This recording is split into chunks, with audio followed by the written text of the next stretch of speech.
Cosas turbias del bosque Kokiri que quizá no sabías. El árbol de Ku estaba muriendo desde antes de que comenzara el juego.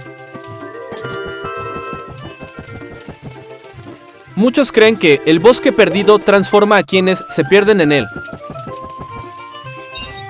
Los humanos que se pierden en el bosque perdido pueden transformarse en Skull Kids o monstruos.